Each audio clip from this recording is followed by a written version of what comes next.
तो जिसको जगदीश को त्यागा वो महात्यागी, और मैंने जग को त्यागा तो मैं त्यागी।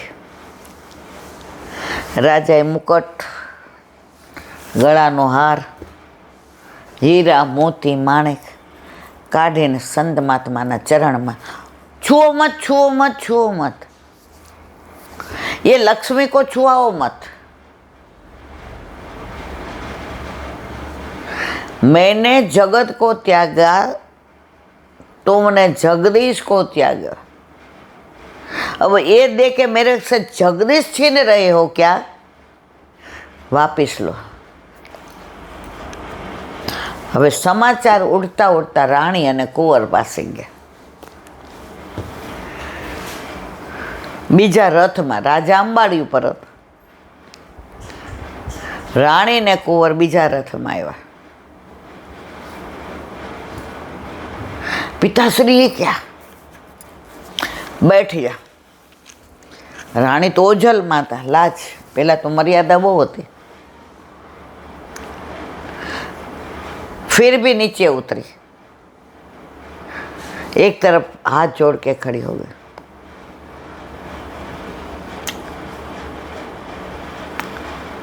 20 વર્ષનો કુંવર હતો, લબર મૂછ્યો યુવાન। મુગટ દીધો ત્યાગીજીના હાથમાં। त्यागी महाराज ये मुगट है कुंवर के पर आप लगा दो। अरे अरे राजा साहब, मैं त्यागी तो नहीं बन सकूंगा, लेकिन 4 अवस्था में से ब्रह्मचर्याश्रम हो गया, गृहस्थाश्रम हो गया, अब वानप्रस्थान।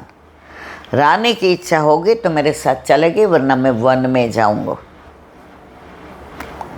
कुंवर के पिता, बेटा संत महात्मा ही आंखें खोलते हैं, गुरु ही आंखें खोलते हैं। संसारी लोग संसार में डालते हैं और त्यागी लोग शाम का संग करवा देते हैं। यहाँ से मैं मेल में नहीं आऊँगा, मैं वन में जाऊँगा। राज्याभिषेक हो गया, आज से अभी से तू राजा। ये त्यागी जी महाराज, मैं वनवासी। राणीए बधा दागीना काढ़ी। त्यागी जी महाराज ना हूँ मेरे को लक्ष्मी को छुआओ मत। अब मैंने तो रख दिया रानी के राज में, कुआं खोदवाओ, धर्मशाला कराओ, भोजनशाला कराओ, ये द्रव्य का वो ही उपयोग करो। कुंवरे कीधुं के तमारा सिद्धांत प्रमाणे चाले छे। राजा त्यांथी वनमा गया, वानप्रस्थाश्रम, राणी साथे गया। कुंवरनो राज्याभिषेक रस्सा पर थयो अने संत महात्मा पेलुं कमंडल लईने अलख निरंजन, साधु तो चलता भला। राजा के आप मारा माटे ज आव्या हता। तो संतोनो एक क्षणनो संग पण तमने सत्संगथी ने साधु बनावता वार नथी लागती। एक घड़ी आधी में ज्वार, एक आधी घड़ी नो आधी घड़ी सत्संग करो ने तो क्या केवी टोच लागी जाए। अपने नाना था तो राजकोट रेसकोर्सना मेला में जाता था, એટલે છોકરીઓની બધી ઢીંગલી લે ને આમ કરે ને બંગડી લે ને। હું પહેલેથી આવી એટલે ડેલીના બધા છોકરા હોય ને છોકરીઓ હોય ને બધાને કીધું હોય, ચારાના કાંઠાના આપ્યા હોય એ કે આ વાપરવાના, બાકી પાછું આવતો રહેવાનું। ને બધા કહે ચકડોળમાં બેસો છે તો એમાં તો 2 પૈસા કે એકાનું હોય.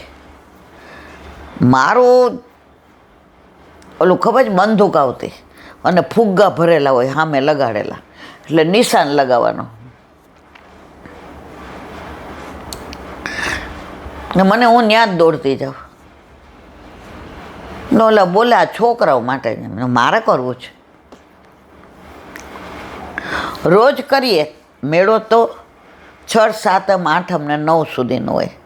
ઘણીવાર 11 સુધી હોય ને ઘણીવાર સોમવાર આવતો હોય તો એ ચારાના આપ્યા એમાંથી 2 પૈસા સાચવીને રાખો રોજ. હવે એમાં એવું હોય કે તમે આને બરાબર ઓલું કરી દો ને ટાર્ગેટ તો તમને આ ઇનામ મળે, આને પણ કરી જ ન શકો તમે. તો એ આશામાં રોજ જઈએ કે આને ટાર્ગેટ કરી દઈએ. રોજ જતા હતા, એક દિવસ થઈ ગયું તો રોજ આપણે સત્સંગમાં બેસીએ, વૈષ્ણવનો સંગ થાય અને રોજ નિશાન તાકીએ ને જેમ ઓલો ફુગ્ગો એકવાર તો મેળ પડી જાય એમ એકવાર જો ક્લિક થઈ ગયું ને મારા વાલા, પછી તમારે 84 લક્ષ્યોનીમાં ફરવું ન પડે. પણ સત્સંગ દ્વારા ક્લિક થાય. સત્સંગનું એવું મહાત્મા છે, પણ સેવાના ભોગે નહીં હો. વલ્લભે સ્પષ્ટ કહ્યું છે, સેવાયામ વા કથાયામ વા. સત્સંગ બપોર પછી જ કરવાનો. સવારે ઠાકોરજી હાલો પધરાય બીજાને ઘરે, બોલા કે બેન સવારથી આવજો સત્સંગ કરવા. મારા વાલા એમ ન અવાય. સેવાના ભોગે સત્સંગને. સેવાયામ વા કથાયામ વા.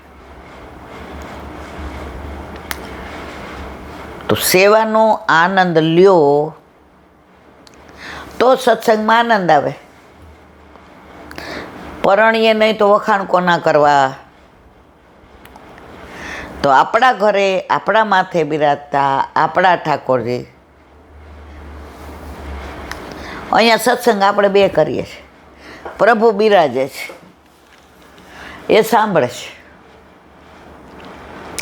પણ ઘરમાં ઠાકોરજી ન હોય તો શેનો સત્સંગ કરો? ઓલા બેનની જેમ એ કે બેન મેં બધી પરીક્ષા પાસ કરી છું. મેં તો અરે વાહ, તો મને ખ્યાલ નહીં આવે ત્યાં તમને પૂછીશ. અને મને કે બધાય વખાણ કરે કે મારા હેન્ડરાઇટિંગ બહુ સરસ. મેં મારા વાલા વંદન.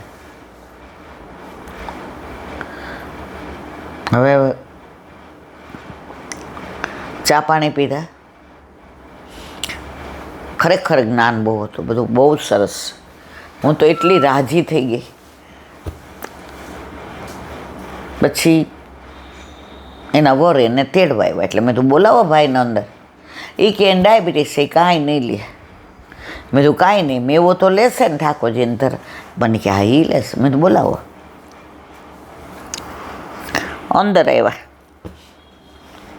એ કે આ તો બહુ આનંદ કર્યો ઈલાબેન હારે. એના બેન કે આ કેટલા વખતથી કહેતી હતી કે અમારે વાતું કરવી. એટલે મેં તો હા અમે 6:30 થયા એટલે હું અંદર જ જતી હતી, કારણ કે 6:30 થી 8 સત્સંગ હોય. મેં કીધું બહુ વાત તો જાણે છે ખરેખર. આમને વંદન. બધી પરીક્ષા પાસ કરી. મેં તો એમનું જ્ઞાન એને વર બોલ્યા એ જ્ઞાન તો સમજે, પણ ઈલાબેન એને કયો ને ઠાકોરજી પુશ કરાવે. મેં તો ઓલા તમે આટલી બધી પરીક્ષા દીધી, ઠાકોરજી નથી બિરાજતા? મને કે હું બહુ એક્ટિવિટીઝ કરું છું ઈલાબેન.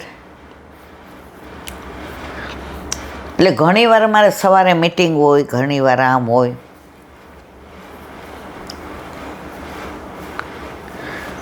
તો મેં તો આ તમે પરીક્ષા શેના માટે દીધી? જ્ઞાન માટે, બધું જાણવા મળે. બધું જાણીને પછી આજે નાના હોય ને એટલે આપણી બા આપણને એમ કહે કે બેટા રસોઈ શીખવી પડે, કચરો જો આમ આવી રીતે કઢાય, સાવણી આમ ઊભા ટોયાની જેમ ન કરાય.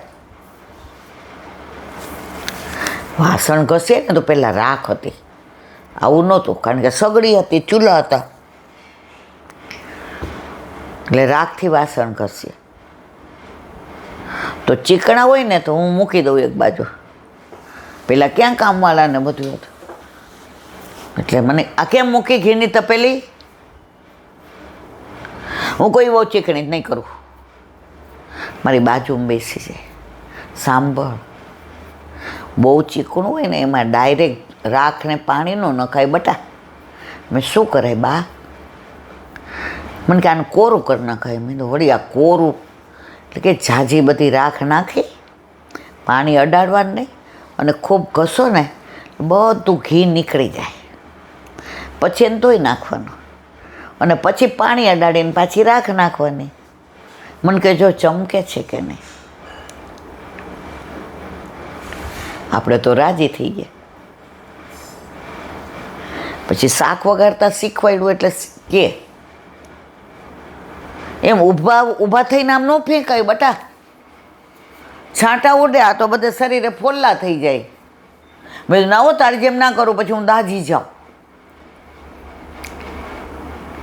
બેસ પાટલા ઉપર. પેલા હામું નહોતું બોલાતું,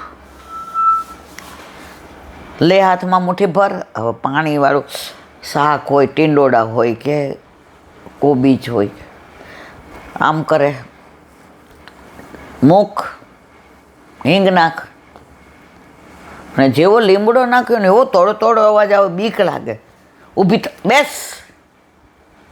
અને પછી આપણને કે ધીમેકથી નાખ, બીક લાગે કે આ ઉડશે ને મારો હાથ દાજી જશે, પણ ધીમેકથી નાખીએ ને જરાય ઉડે નહીં. તો આ બધું શીખવાડ્યું ને વારંવાર કહેતા જાય, બેટા સાસરે જાય ને તો આ બધું આવડવું જોઈએ. ઓલા બેનને મેં કીધું આ બધું આવડવું જોઈએ, આવડું છે, પણ હવે સાસરે તો જાઓ મારા વાલા. એના વર્કે મહિનામાં એકાદી વાર ઈલાબેન અમારા માથાકૂટ થાય છે. હું એને એમ કહું કે તું આ બધી પરીક્ષા દેશ, બધા તારી વાહ વાહ કરે છે, પણ પ્રભુ વિનાનું આ બધું એકડા વિનાનું મીંડા જેવું છે. એ કે મેં એને કીધું કે જો મારે બ્રહ્મ સંબંધ છે, અમે બ્રાહ્મણ છીએ એટલે આ જનોય બનોય બધું છે.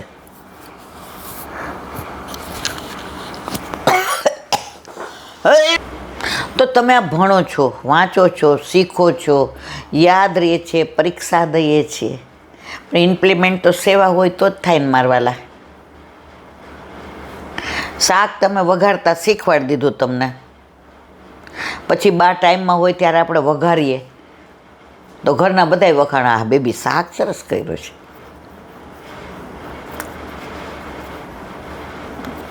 તો આ બધી પરીક્ષા દ્યો છો ને, પણ જ્યાં સુધી પ્રભુ ઘરમાં ના હોય ત્યાં સુધી આ બધું અધૂરું. પ્રભુ ઘરમાં પધારે તો બધું મધુરું. તો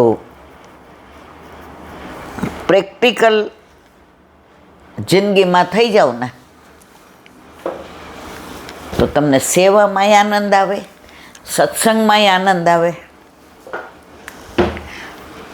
પણ ફક્ત તમે પુસ્તક વાંચીને પરીક્ષા આપો,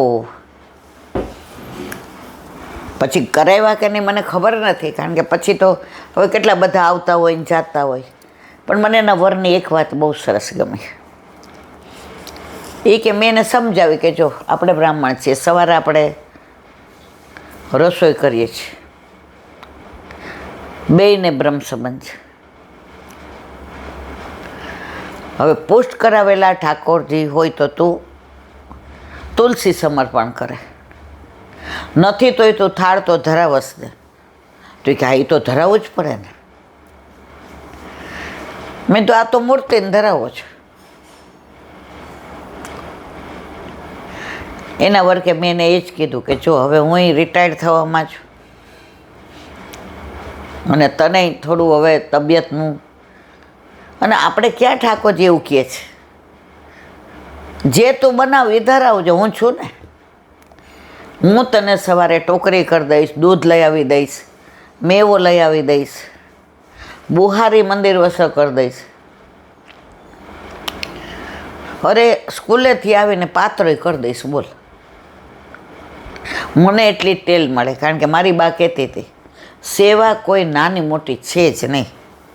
તમે બુહારી કરો કે મંદિર વસ્ત્ર કરો,